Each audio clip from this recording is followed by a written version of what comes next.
Muito bem, meus irmãos. Eu disse que quando eu voltasse, eu ia falar sobre a questão da metáfora do corpo, não é isso? Corpo. Quando Paulo fala da igreja como o corpo de Cristo, e eu disse que para mim,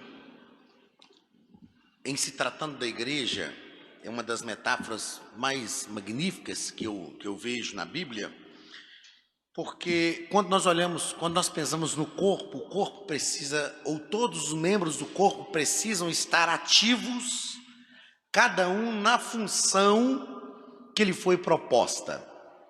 E a gente estava falando justamente sobre isso. Tudo que te vier às mãos para fazer, faze conforme as tuas forças. Então, todo membro do corpo, ele foi criado com uma função. E cada um dele precisa cumprir esta função. Porque se os membros não cumprem a sua função, outros membros serão prejudicados. Agora, eu gosto de pensar o seguinte: quando nós temos um membro do corpo que está ferido, que está doente, que está machucado e precisa ser tratado, acontece no nosso corpo o que nós chamamos de início de um processo inflamatório, que é diferente do processo infeccioso, processo de infecção.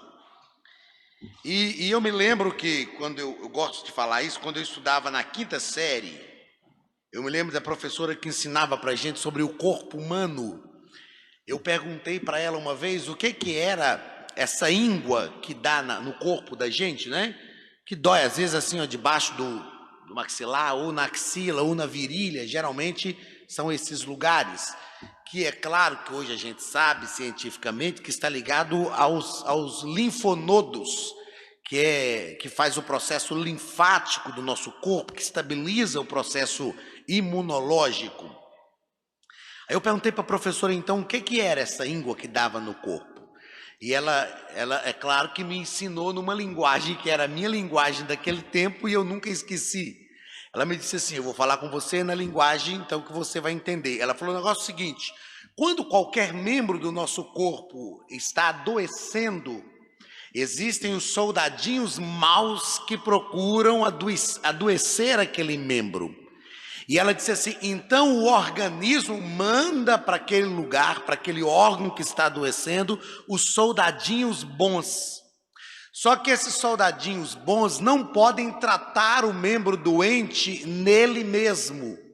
Então eles pegam todos os soldadinhos maus que estão provocando o adoecimento daquele membro, trazem para um membro que está saudável, e por isso entra o processo linfático do nosso corpo, né? Eles trazem esses soldadinhos maus para um membro que está saudável e começa a combater esses soldadinhos maus para tratar o membro que está doente. O que eu aprendo com isso? Como igreja, a gente não despreza nenhum membro que está ferido ou que está doente, não é? Quando a gente machuca a ponta do dedo, a gente não corta o dedo e joga fora, porque ele vai fazer falta no corpo. Ele não pode continuar doente, porque ele adoece o corpo inteiro. Ele produz uma dor e um desconforto no corpo inteiro.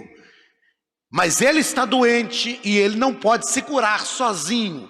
Ele precisa que os membros saudáveis trabalhem para curá-lo. E aí entra esse processo de regeneração do corpo. Na igreja, isto ocorre na prática. A gente não corta, não joga fora um membro doente. É por isso que eu falei aqui deste chamado que nós temos à comunhão. E este encontrar Deus no outro só pode ocorrer na prática quando nós vivemos em comunhão. Tem um livro, Vida em Comunhão, do Dietrich Bonhoeffer, que foi um pastor que morreu martirizado na Segunda Guerra Mundial. Ele morreu na Segunda, ele era alemão e morreu, foi preso porque não concordava com as técnicas aplicadas por Hitler, mesmo sendo alemão. Eu não gosto de falar que ele era um pastor alemão, fica parecendo que, né, uma raça canina. Então ele era alemão e era um pastor que não concordava com as técnicas de Adolf Hitler, e ele foi preso, e poucos dias antes do império de Hitler cair, ele matou o Bonhoeffer. Tem uma comunidade hoje, comunidade Bonhoeffer. Ele escreveu um livro chamado Vida em Comunhão, e ele fala sobre isso nesse livro. Então, o Dietrich Bonhoeffer escreveu Vida em Comunhão. Nós precisamos compreender isso, porque isso é o nosso ministério na igreja.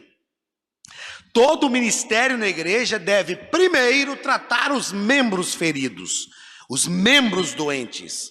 Porque se nós não tratarmos os membros doentes, nós não podemos tratar os doentes que estão lá fora. Quando a gente olha para a parábola do bom samaritano, por exemplo, ele usou o azeite e vinho que ele tinha para tratar o ferido. A gente sabe que azeite e vinho na Bíblia, eu não falo nem na parábola, mas porque a interpretação de parábola é um negócio que só aí dá para a gente fazer um seminário de interpretação de parábolas. Essa semana um camarada me fez uma pergunta sobre parábolas, e às vezes nós colocamos interpretações nas parábolas que elas não existem. Mas a gente sabe que azeite e vinho na Bíblia é um símbolo do Espírito Santo. Então a minha pergunta é, para que a gente quer azeite, que é a unção do Espírito de Deus sobre a nossa vida, se não for para tratar o ferido? Para que azeite, se não for para usar o azeite que temos para tratar as feridas dos outros? Então esse é o nosso ministério. Deus nos chamou para cuidar de pessoas, para tratar pessoas. Muito bem, nós estávamos falando sobre definição de vocação ministerial, que é um serviço. Depois aí, na página 2 da apostila, nós tratamos sobre o direcionamento vocacional. O direcionamento vocacional é algo que a igreja precisa trabalhar. E eu falo que a igreja precisa trabalhar o direcionamento vocacional não só na área eclesiástica, mas a igreja precisa trabalhar o direcionamento vocacional em todas as áreas da vida. Nós temos jovens e adolescentes na igreja, ou adolescentes e jovens, que precisam ser direcionados para uma vida vocacional no que se refere à sua profissão. Sua profissão. A gente sabe que chega um momento da nossa vida, quem já passou pela adolescência e pela juventude, aliás, pela juventude não, ainda estou passando, né? Mas pela adolescência, a gente tem que tentar ir se enganando, sabe? Mandar esses comandos para o cérebro, para ele entender que ele ainda é jovem. Mas eu passei pela adolescência um dia desses, aí logo um dia desses mesmo, não tem muito tempo, a gente sabe que tem esses conflitos da vida profissional. O que eu quero ser? Qual é a profissão que eu quero seguir? E a igreja precisa ser um instrumento de Deus para isso também. Aí a gente pode se perguntar, mas o que isso tem a ver com o reino de Deus? Tudo, tudo. O reino de Deus envolve a nossa vida. Não é? Então, se a moça e o rapaz quer fazer lá medicina, lembra que eu falei agora há pouco sobre quando o reino de Deus invade a terra? Nós teremos lá um médico. Eu conheço alguns médicos crentes, e lá na cidade de Ipatinga, nós temos um médico lá, que é da igreja Projeto Ômega, uma igreja muito séria lá. E o doutor Magela, pensa num camarada crente, e um homem de oração. E é interessante que em algumas situações o doutor Magela chega, consulta a pessoa, e senta com ela e fala, eu vou te dar esse remédio aqui, mas nós vamos orar, você vai tomar a medicação e nós vamos orar para Jesus te curar. E outra coisa, naquele momento, a gente sabe quando a gente leciona evangelismo, que nos momentos de convalescência, são os momentos que as pessoas estão mais favoráveis à mensagem do evangelho. Imagine quantas pessoas um médico, um enfermeiro, um advogado pode ganhar para Jesus. Naquele momento que a pessoa tem uma necessidade, aí cria ali um vínculo de confiança. E se a gente estudar missões, se a gente fizer um seminário de missões, estudar a história de missões, a gente vai ver que na história de missões teve um grupo pastor Sérgio gosta muito dessa área de missões aí. Teve um grupo da história de missões que foi o grupo mais efetivo na evangelização dos povos, os irmãos morávios. E os moravianos acreditavam que para falar de Jesus eles precisavam primeiro criar um vínculo com as pessoas. Então alguns dos moravianos, eles iam para campos de trabalho para ser missionários lá, porque eles acreditavam que quando eles estivessem na lavoura, trabalhando com as pessoas, eles criariam um vínculo que a gente chama de vínculos temporários. A gente cria isso com um grupo na faculdade, a gente cria isso com grupos na empresa, e os irmãos moravianos acreditavam que ao criar esses vínculos, eles conseguiam gerar confiança nas pessoas, para as pessoas terem uma abertura maior para ouvir falar de Jesus. Então eu acredito em vocação, não só vocação de púlpito. Eu acredito que Deus vocaciona pessoas para áreas de vida profissional. Eu acredito que Deus vocaciona pessoas para a política. Eu acredito que Deus vocaciona pessoas para profissões diversas, para que o nome de Jesus seja anunciado. E então isso tem a ver com a igreja. Isso tem a ver com a igreja. Aliás, como igreja, eu tenho dito já há alguns anos que nós estamos muito preocupados em formar cidadãos para os céus. E nós precisamos nos preocupar em formar cidadãos para a terra, porque o reino de Deus já começou. O reino de Deus já está entre nós.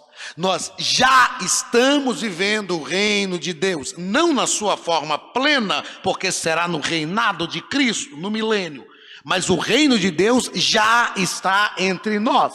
Então, como igreja, nós precisamos entender isso. Qual é a extensão do reino de Deus? Onde o reino de Deus deve alcançar? O reino de Deus tem que alcançar todas as estruturas da sociedade, e isso é vocação. Então a igreja precisa trabalhar também vocação, e vocação profissional. E a gente tem a mão de obra que a gente precisa para isso na igreja. A gente tem psicólogos na igreja, a gente tem coaches na igreja, master coach, eu fiquei sabendo que já tem aqui um master coach, que precisa, apesar da profissão de coach ter sido meio deturpada com os coaches que tem por aí, que de coach não tem nada, e eu falo isso em defesa da classe, porque eu sou coach também, nós precisamos entender que essas pessoas vão trabalhar áreas na igreja extremamente importantes para o crescimento do reino de Deus, ok? Então a igreja precisa trabalhar esta vocação também, esse direcionamento vocacional. Na apostila eu coloquei sobre o grande erro de Josué. Qual foi para mim o grande erro de Josué? Aliás, eu gosto muito de Josué, do personagem, da pessoa de Josué na história bíblica. Josué foi um grande líder, um líder que teve vitórias nas 3 áreas mais importantes da vida. Josué teve vitória na área militar, que era a área dele. Segundo informações de estudiosos, Josué foi soldado no exército de Faraó.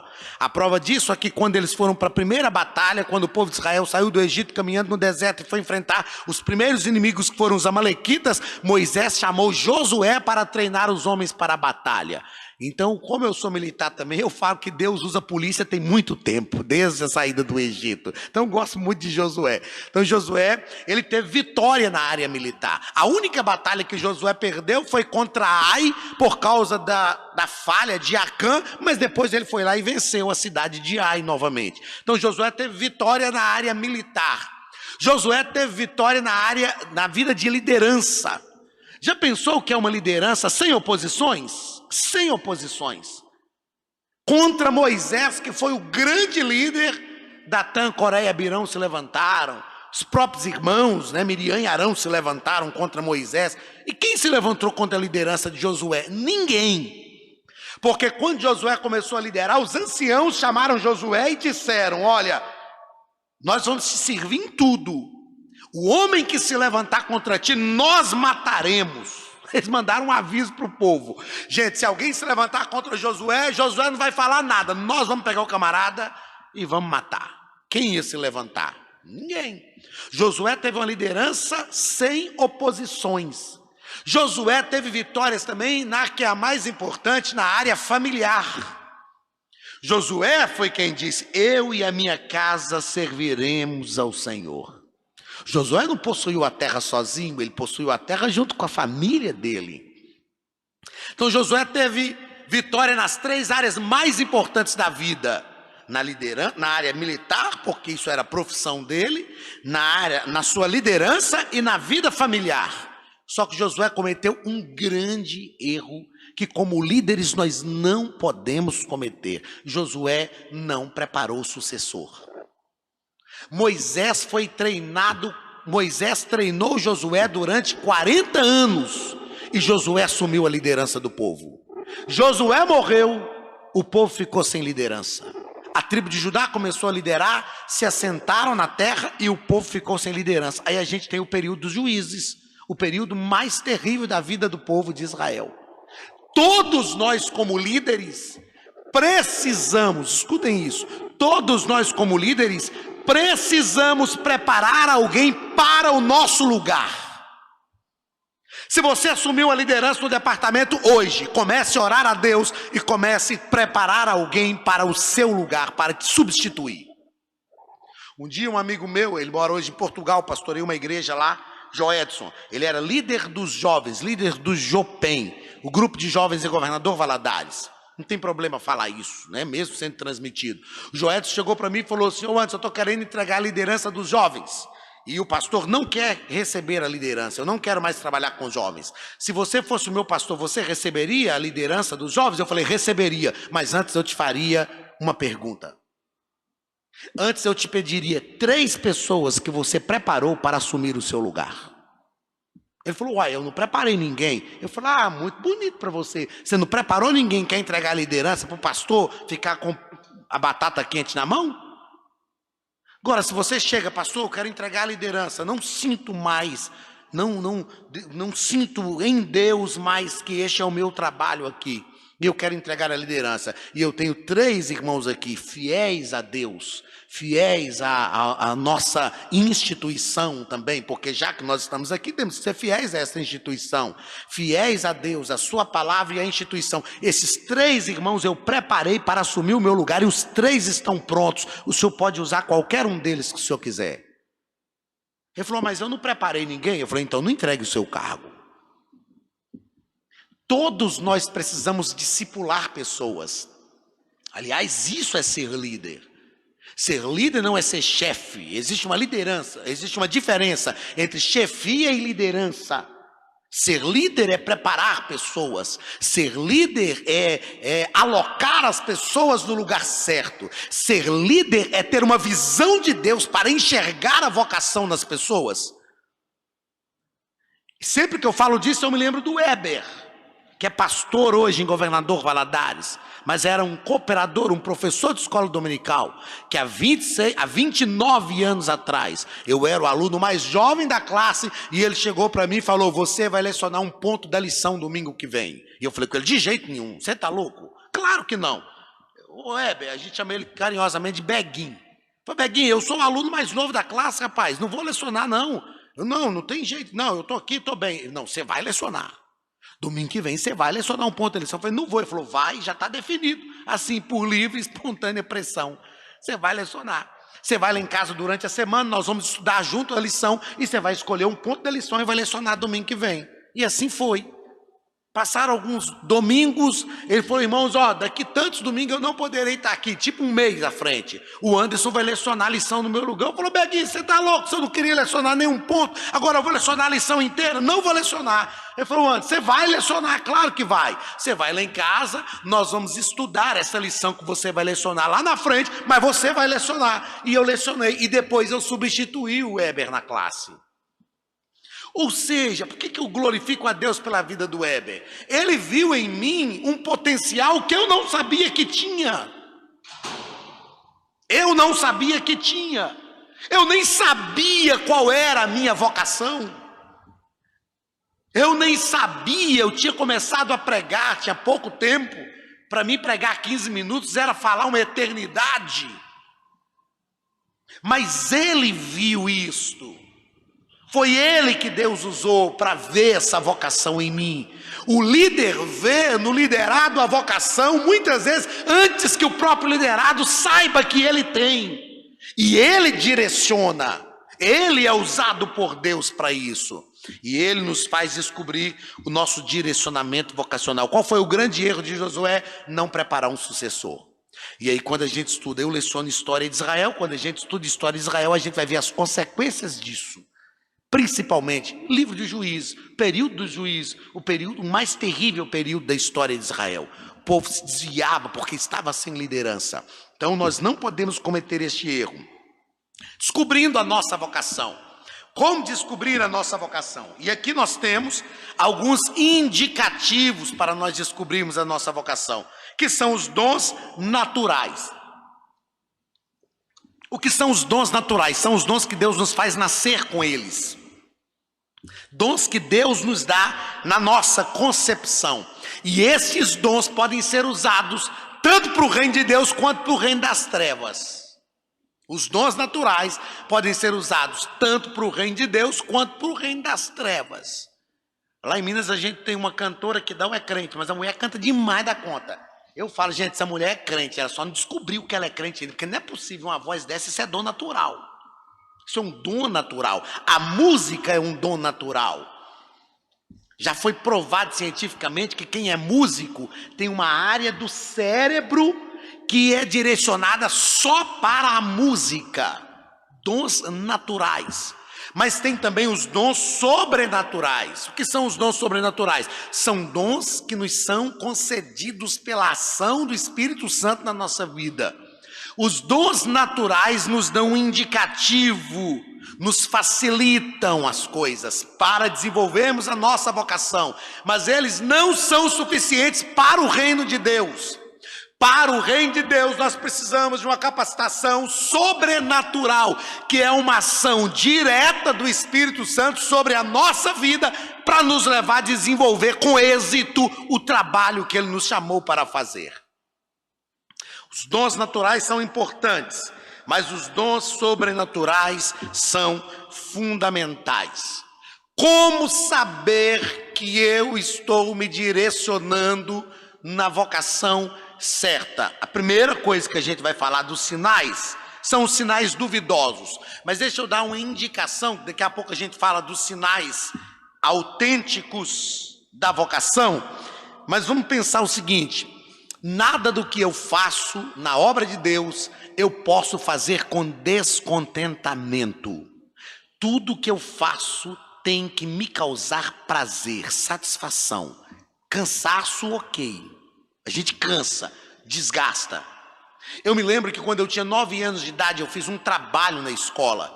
E o trabalho era escolher um profissional e fazer uma entrevista com ele. Por incrível que pareça, pastor Elias e irmã Adriana, eu entrevistei um advogado.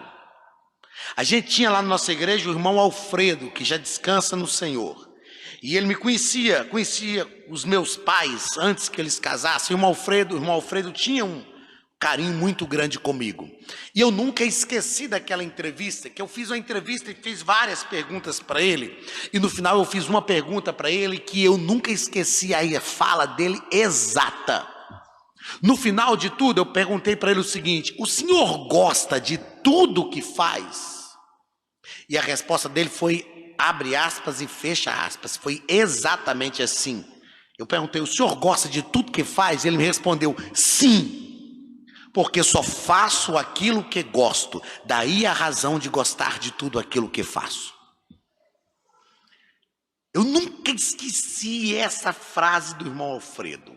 Sim, porque só faço aquilo que gosto. Daí a razão de gostar de tudo aquilo que faço. Na vida vocacional, o que nós fazemos precisa nos causar prazer, satisfação. Se os irmãos quiserem ficar aqui a parte da tarde, eu consigo lecionar o dia inteiro aqui e à noite também. Eu tenho hoje desgaste de cartilagem nos 2 joelhos, de tanto lecionar em pé. Às vezes eu lecionava no final de semana 15 horas. Lecionava 8 horas no domingo, 7, 8 horas no sábado, e 7, 8 horas no domingo. Isso me causou um desgaste de cartilagem. Chama condropatia patelar, nos 2 joelhos. Mas eu faço isso por prazer, por satisfação, é o que eu gosto. Por quê? Porque Deus me chamou para isso. Deus me vocacionou para isso. Eu não tenho medo de afirmar. Se você é professor de escola dominical, por exemplo, e estudar a lição durante a semana é algo muito cansativo, é algo que te exige demais esforço psicoemocional, que te desgasta e que você fala, estuda essa lição só porque eu tenho que lecionar, senão Deus vai cobrar de mim. Não é o teu chamado. Pode parar, não é o teu chamado. Não é o teu chamado. Não é. Agora, se você realmente se esforça, tem que dedicar tempo, você tem que direcionar o seu tempo para isso, tem esse esforço. Mas quando você para e começa a estudar a lição, isso te dá prazer. Quando você está na frente da classe, você faz isso com satisfação pessoal. Deixa eu explicar o que é satisfação pessoal. Vou falar de uma forma que nós adultos vamos entender, e essa meninada jovem, adolescente, todo mundo vai entender. Quando a gente se apaixona e quer conquistar a moça, e a gente vai, vem. E aí de repente a gente conversa com ela e ela fala, a gente toma coragem e fala, você quer namorar comigo? Na hora certa, no momento certo. E ela fala, sim. A gente vai para casa e nem dorme aquela noite. Oh meu Deus, aleluia. A gente fala língua estranha no culto. Se o camarada perguntar para a moça antes do culto se ela quer namorar e ela falar assim, você pode saber que se ele não for batizado com o Espírito Santo, naquele culto ele vai ser batizado. Se ele for, ele vai falar língua estranha aquele culto inteiro. Fala, glória a Deus, por que você está tão feliz? Deus está trabalhando em minha vida. Por quê? Porque isso é satisfação pessoal.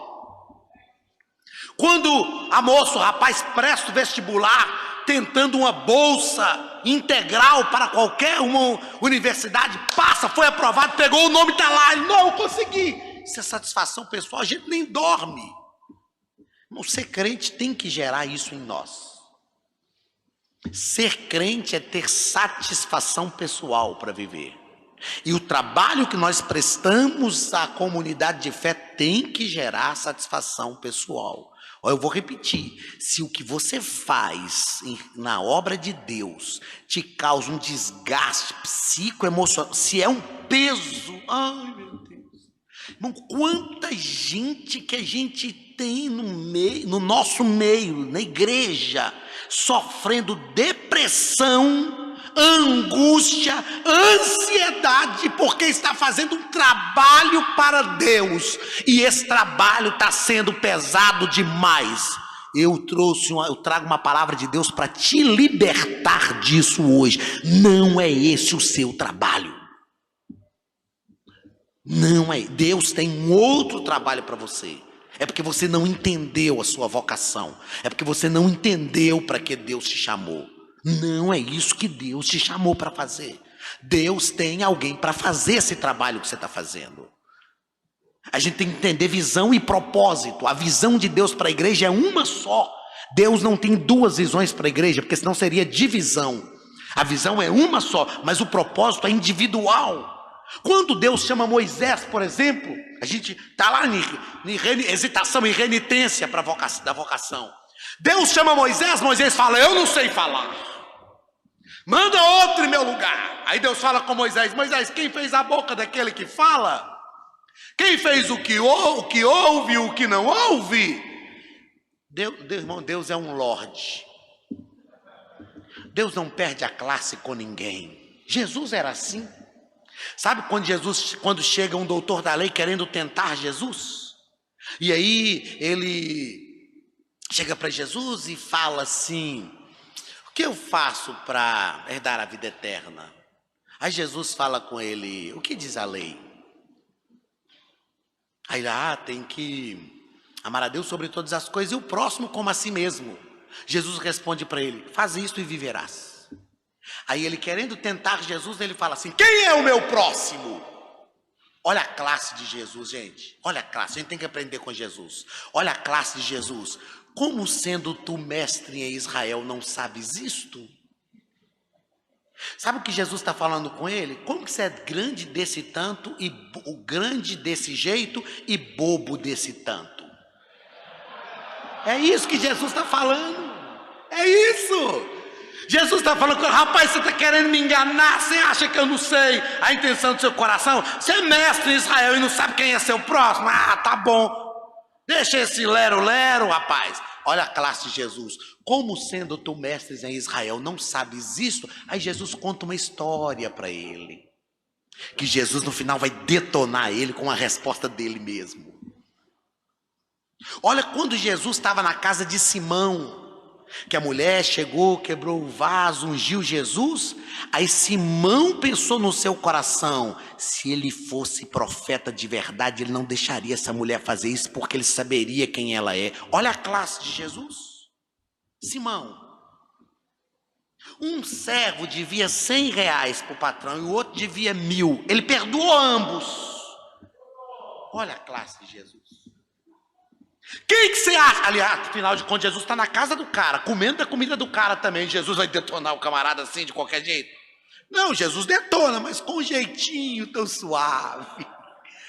Aí Jesus fala com ele, perdoou o que devia 100 e o que devia 1000. Quem que vai amar mais o patrão? Olha a inteligência de Simão, o que devia 1000. Aí Jesus diz, respondeste com sabedoria. Olha a classe de Jesus. Eu entrei em sua casa, você não me saudou com ósculo santo. Aí eu penso que Simão,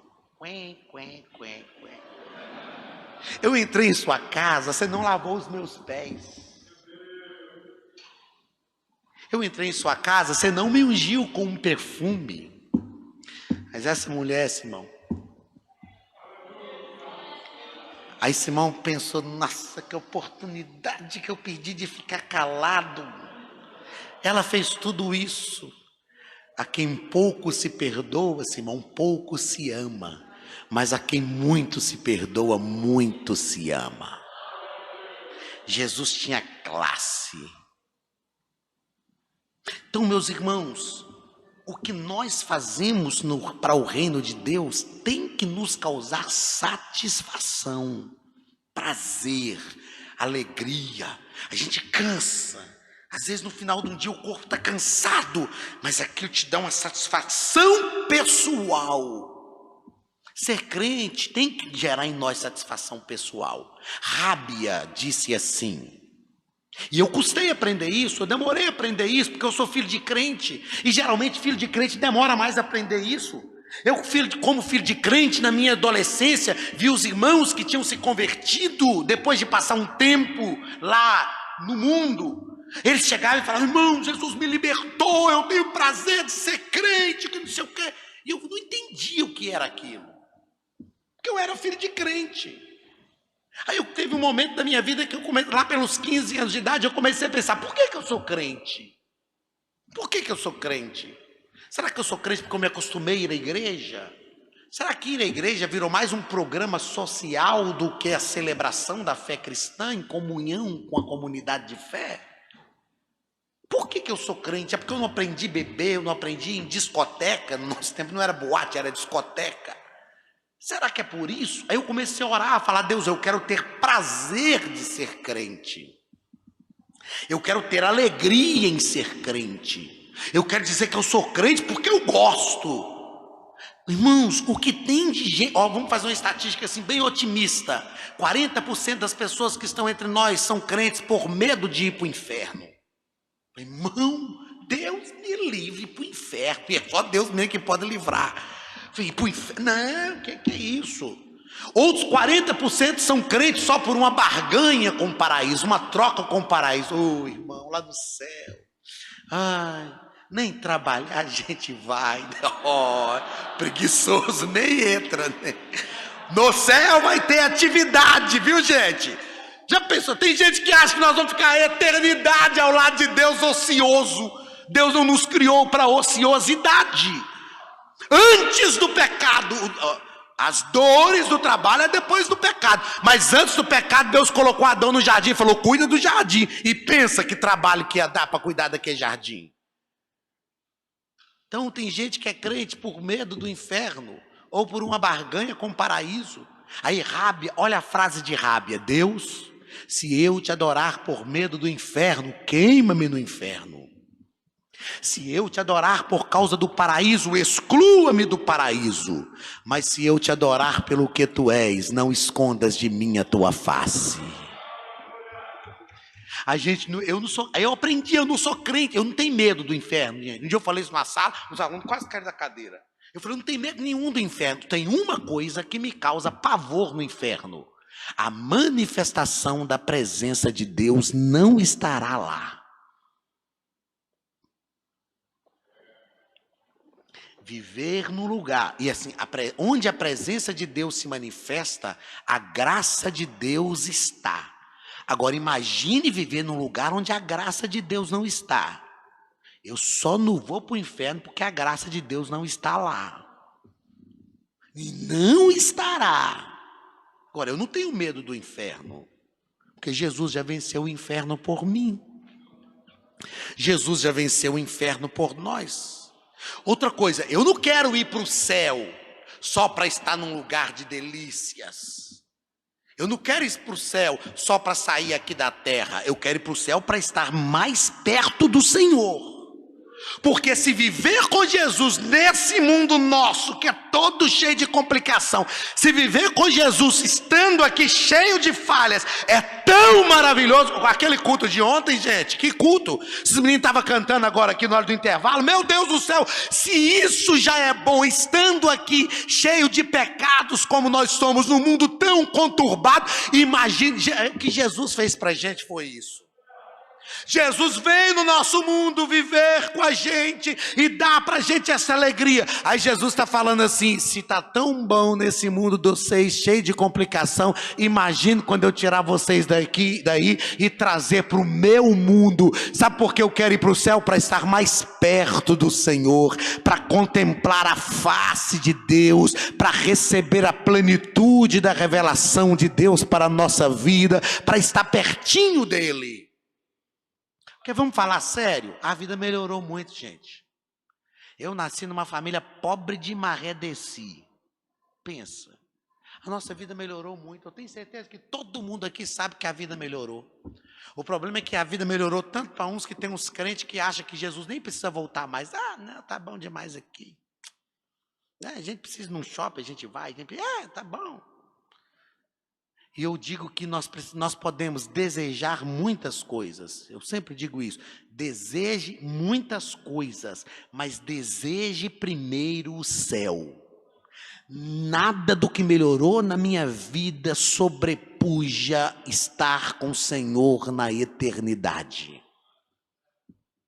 Enfim, nós precisamos fazer na nossa vocação aquilo que nos dá prazer, que nos dá satisfação, que nos dá alegria.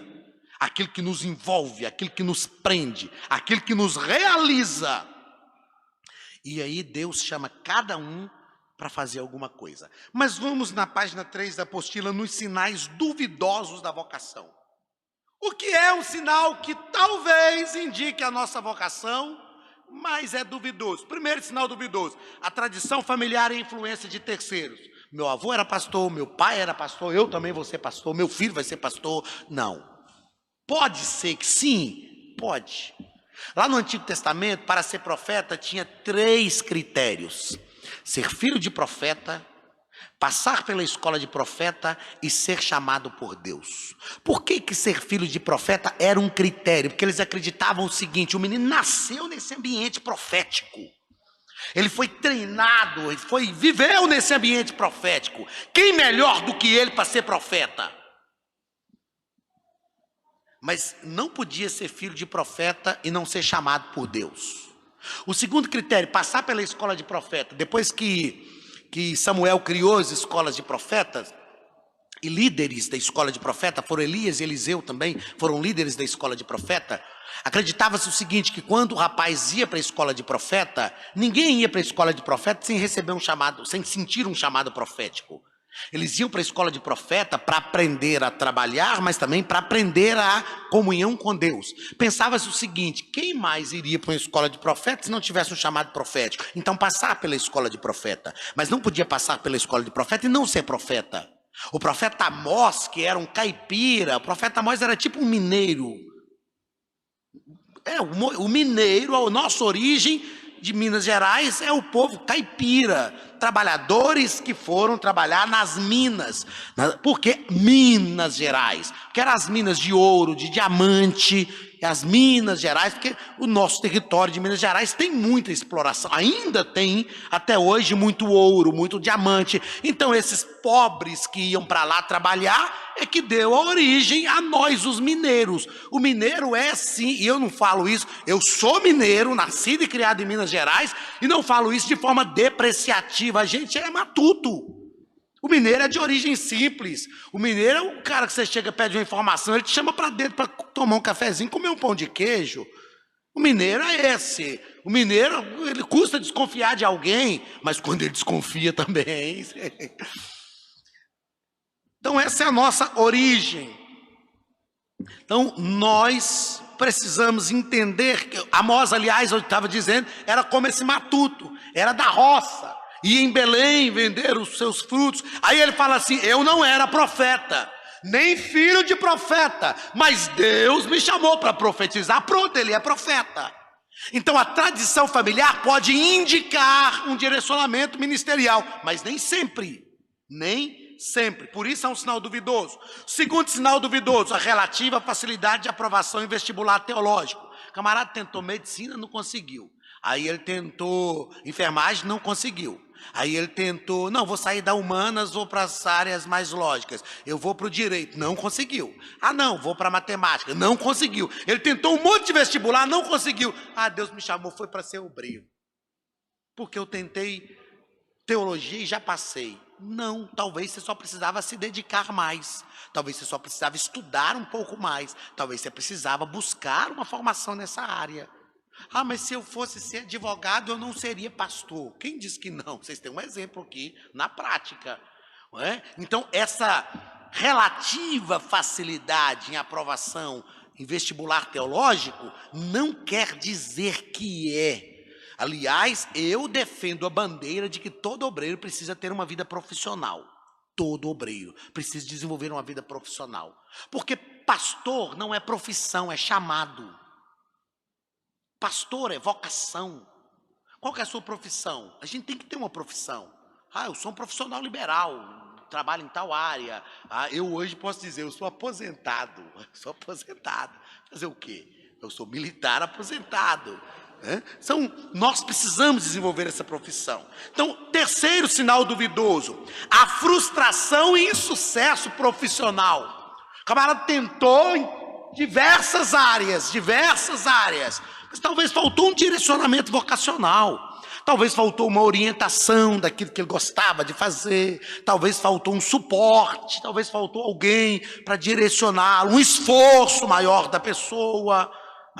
Porque hoje parece que... Vou falar só parece. Parece que tem uns casos assim. O camarada não serviu para nada. Aí serviu para ser obreiro. Não, peraí. Por que o camarada não serviu para nada e vai servir para ser obreiro? Se ele não serviu para nada, não serve para ser obreiro também. A gente vai ter alguns critérios para a vida ministerial, a partir do próprio relacionamento familiar. O quarto sinal duvidoso da vocação, a mera existência de qualificações naturais. Eu disse aqui, os dons naturais. O camarada que tem o dom da persuasão, ele pode ser um excelente pregador, mas pode ser um excelente político. E eu estou falando de político aqui na essência da palavra, não estou falando de politicagem, não. Estou falando do político sério, ele pode, que tem. Ele pode ser um excelente político. Ele pode desenvolver as habilidades dele, que são os dons naturais, que ele vai usar para a vida ministerial, em áreas da vida profissional. O advogado, por exemplo, ele precisa ter o dom da persuasão. Como é que você convence alguém? Como é que você muda a opinião? Principalmente quem trabalha, vamos colocar aqui na área penal, não é? Eu acho o tribunal, eu já assisti uma audiência no tribunal do júri, é um troço magnífico. O camarada é quase um pregador. Ele tem que desenvolver uma tese, ele tem que mostrar, ele tem que comprovar aquilo, ele tem que convencer. É um dom natural. Quinto sinal duvidoso da vocação, a atração pelo status eclesiástico. Eu comecei a pregar em um tempo, há quase 30 anos atrás, que não tinha o status que tem hoje. Primeiro que a gente não tinha mídia. Ontem eu falei com o pastor Elias, eu estou aprendendo a trabalhar com mídia. Falar nisso aí, eu lembrei. Eu esqueço até de falar de canal, de YouTube, canal no YouTube, o Instagram, eu até esqueço de falar. Então deixa eu aproveitar esse momento agora e falar. Eu tenho lá um Instagram que o perfil é PR, o Anderson S. Silva, o Anderson com W. Então vocês entrem lá, as fotos que vocês fizerem aí, vocês coloquem, me marquem lá, tá bom? Entre lá e... Hoje é uma área quase que obrigatória para a gente, principalmente com a pandemia, transitar em ambientes da web. A gente precisa disso. E é uma ferramenta para a pregação do evangelho, a gente não pode negar, não é? Eu tenho lá o canal no YouTube. Às vezes as pessoas confundem e acham que o meu canal é o da academia. Eu sou professor da Academia de Pregadores, mas ela é uma instituição. Então tem o canal da Academia de Pregadores e eu tenho um canal que eu estou precisando investir. Pensa numa dificuldade. Ainda bem que Deus me deu uma esposa que gosta dessa área. Ela fala, faz isso, faz aquilo. Na maioria das vezes eu desobedeço, não faço, mas eu estou aprendendo a fazer. Então eu falei com ela, voltando agora, a gente tem que investir no canal do YouTube, que é PR, o Anderson Silva. Escreve lá, faz aquele negócio. Olha o momento da merchandise aí, ainda bem que tá coisa. Escreve, ative o sininho, nem lembro, gente. Mas se inscreve lá tem aulas. Por exemplo, tem aula de homilética lá, tem aula de epístolas paulinas, tem aula de panorama do Antigo Testamento, tem diversas aulas lá. Mas não entra lá só e assiste as aulas, não. Já que você vai assistir, se inscreva lá também, que isso ajuda a gente a ir crescendo, não é? Então, mas hoje... ser pastor, ser pregador, gera status, eu sei que gera. Não é? A galera hoje, os meninos começam a pregar. Um dia eu vi o camarada, assim, pregador fulano de tal, já agendado para, não vou falar nem o nome do pregador, nem do congresso, mas já agendado para tal congresso de 2022. É só um exemplo. Tipo assim, o cara está em 2021... aí ele já está agendado para um congresso grande no Brasil em 2022, aí ele já coloca na agenda dele que ele é um pregador agendado para lá, para dar status. E a gente sabe que isto é, infelizmente, um problema dos meios midiáticos. Porque eu digo o seguinte, o que a gente tem de talentos em nosso meio, que prega e que canta muito bem, só não estão na mídia, só não estão aparecendo. Aí parece que quem está na mídia é o top dos tops, é o melhor que existe. Isso não é verdade. Uma coisa é realmente projeção na mídia. Outra coisa é a verdadeira unção do Espírito para aquilo que se faz no contexto da igreja. Mas tem pessoas que hoje querem ser obreiros pelo status. Irmãos, infelizmente tem gente na igreja, se você colocar ele como líder dos diáconos mirins da igreja, ele acha que ele é a quarta pessoa da Trindade. Não, porque agora até o pastor para falar comigo, um dia nós estávamos num trabalho, uma escola bíblica de obreiros, aí pegaram um menino e colocaram para vigiar um portão da igreja, porque era um horário de almoço, aí a fila tinha que entrar, e naquele portão que ele estava, o pessoal só podia sair. Aí falaram com ele assim, não deixa ninguém entrar por esse portão, beleza? Beleza.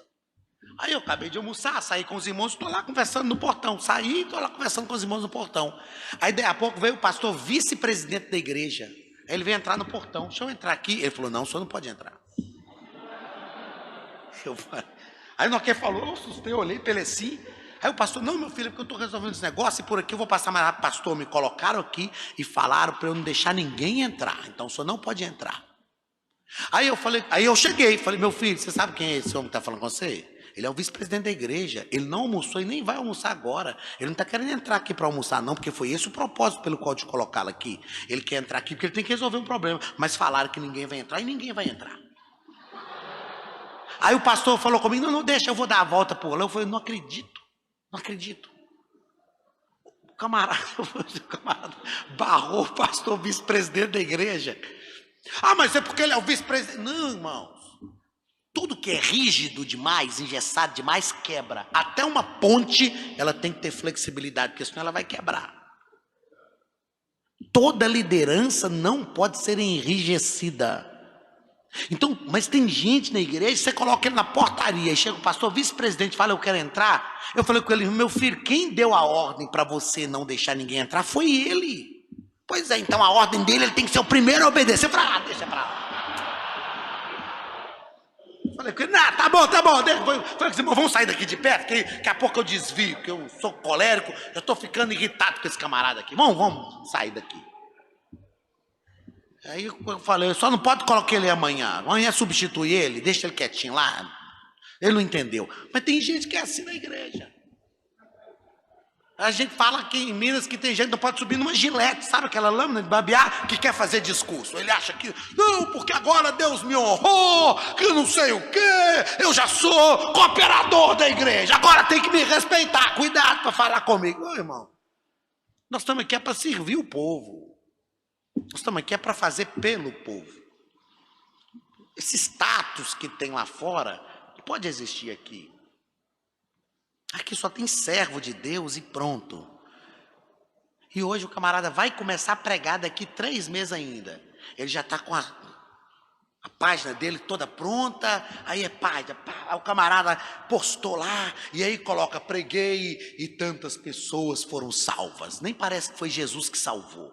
Preguei, tantos foram batizados com o Espírito Santo. Por quê? Porque nós estamos vivendo um mundo de resultados. Aí as pessoas acreditam que quando se tem resultado é que vai conseguir alcançar alguns lugares. Mas na vida ministerial nós temos que ter uma medida para isso. Nós precisamos entender que nós não vivemos de resultados, nós vivemos da vontade de Deus para a nossa vida.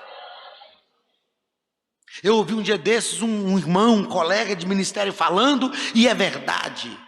Se você analisa, por exemplo, a vida de Jeremias, um dos maiores profetas da Bíblia, pregou 40 anos sem uma pessoa se converter. Aí ele disse que fez um estudo e analisou a vida de Billy Graham. Billy Graham ganhou mais de 3,5 milhões de pessoas para Jesus. Se a gente for olhar para resultado, a gente vai dizer que Billy Graham foi mais profeta do que Jeremias. Porque Jeremias não teve resultado.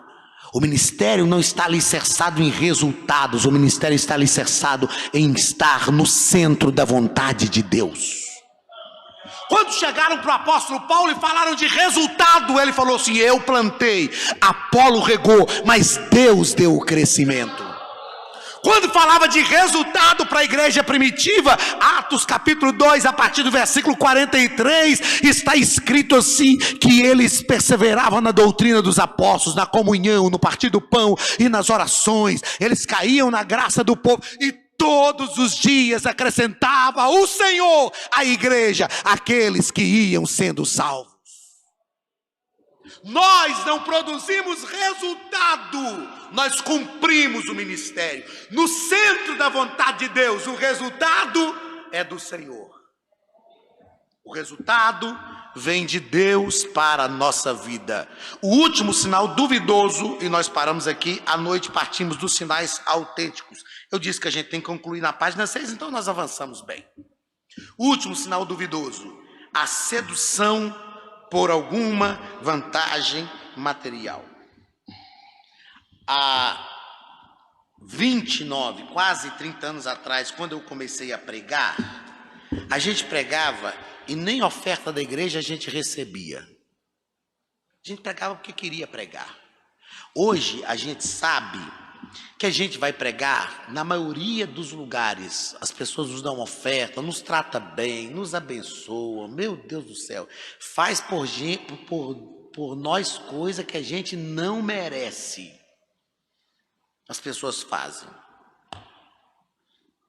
Nós precisamos entender que não há problemas quando o obreiro adquire bens como resultado da vida ministerial. Se Deus quiser me enriquecer, você acha que eu sou mineiro, falei que sou matuto, a origem, mas eu não sou bobo desse tanto. Vocês acham que se Deus quiser me enriquecer como resultado de vida ministerial. Eu vou falar, não, Senhor. Não, isso pra lá. Claro que não. É lógico que não. Mas se a riqueza vier de Deus, ela foi dada por Deus. Nós não podemos fazer almejando vantagem pessoal.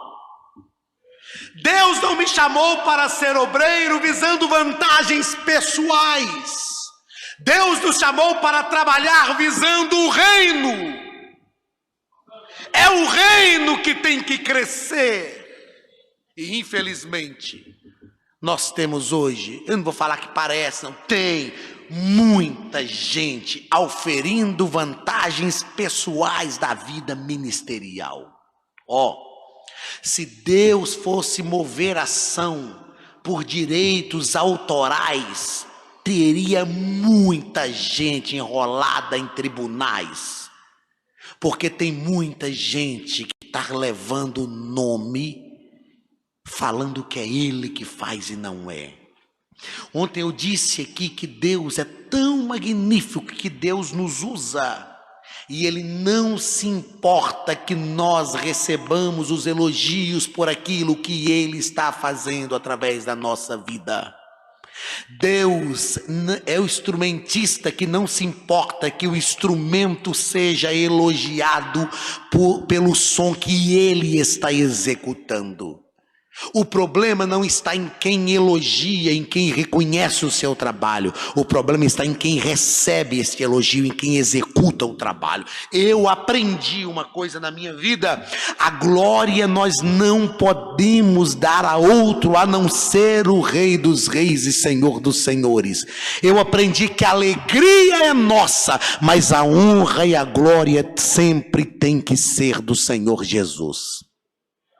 Eu aprendi, por exemplo, que a voz que Deus me deu para pregar a palavra foi porque Ele me fez nascer para isto. Essa voz eu utilizei por anos para ser mestre de cerimônia na polícia militar.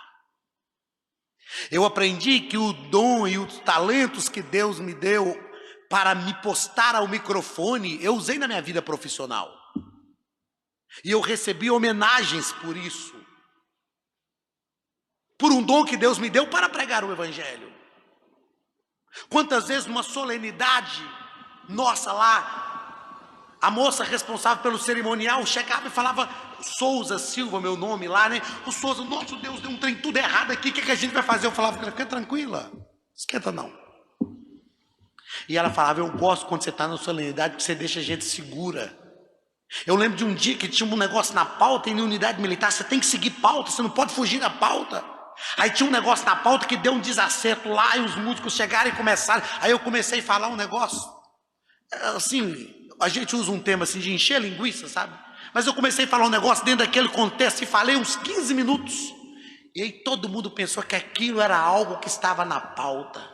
Aí deu tempo dos músicos se arrumarem e tal. Aí quando veio a Marlene, que é a sargento Marlene, que é crente também, eu falava, minha filha, eu sou assembleiano, minha filha, você tem um trem que nós sabemos é improvisar.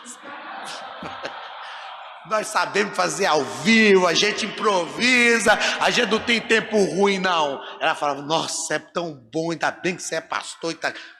Foi um dom que Deus me deu para a obra de Deus. Eu utilizei isso lá no ministério, na minha vida profissional. Fui homenageado, recebi medalha, comendas lá. Por quê? Porque Deus nunca falou comigo, eu não estou satisfeito com isso não. Isso aí foi para você pregar que eu te dei esse dom. Não, Ele me deu esse dom e deu o dom para nós usarmos a nossa vida cotidiana. Deus não tem problema que a gente, de alguma forma, seja beneficiado por causa dos dons que Ele nos deu, desde que nós reconheçamos. Eu aprendi a fazer uma oração com o pastor lá da igreja Projeto Ômega, em Ipatinga, pastor Apolono. Toda oração do pastor Apolono, ele ora e fala, Deus, eu declaro a minha dependência de Ti. Eu declaro a minha dependência de Ti. Sem Deus eu não conseguiria, sem a graça do Senhor sobre a minha vida não seria possível. Sem os dons que Ele me concedeu pela sua infinita graça, eu não teria chegado até aqui. Glória seja dada ao nome do Senhor. Paulo entendeu isso em Romanos 11, porque dele, por ele, para ele são todas as coisas, a ele pois a glória eternamente, amém. Todo sucesso da nossa vida é porque a graça de Deus se tem derramado sobre nós continuamente. É por causa das misericórdias de Deus. A Bíblia diz que as misericórdias de Deus não têm fim. Elas não têm fim, além de não ter fim, se renova a cada manhã. Um dia eu falei, se elas não têm fim, para que tem que se renovar? Porque Deus é Deus de coisas novas. As misericórdias de Deus não têm fim e se renovam. A misericórdia de Deus sobre a tua vida em todos os anos que se passaram até ontem à noite estão sobre a sua vida hoje. Mas hoje Deus teve uma misericórdia nova sobre a sua vida. Amanhã Ele tem de novo. Então tudo que nós fazemos, como disse Paulo na carta aos Colossenses, quer comais, quer bebais ou façais qualquer coisa, fazei tudo para a glória de Deus. Aos Colossenses ele diz, fazei aos homens como se estivesse fazendo para o Senhor. Então tudo que nós fazemos é para que o nome de Jesus seja glorificado. Que Deus tenha misericórdia de nós e que nós não tenhamos uma ação para auferir vantagens pessoais da vida ministerial. Se Deus der, foi Deus quem deu. Deus deu. Que o nome do Senhor seja glorificado em nossa vida e através da nossa vida para a glória do nome de Jesus. Nós vamos voltar à noite e falaremos sobre sinais autênticos da vocação. Você não pode perder. Sinais autênticos. Como saber verdadeiramente? Eu tenho certeza que muitos de nós aqui hoje quem não tinha ciência, consciência, em nome de Jesus, você vai descobrir qual é a sua vocação. Para que Deus te chamou? O que Deus quer de você? E isto é libertador para a nossa vida cristã e para a nossa vida cotidiana. Deus abençoe. Obrigado pela paciência de vocês. E às 19, né, pastor? Às 19 horas nós estamos de volta.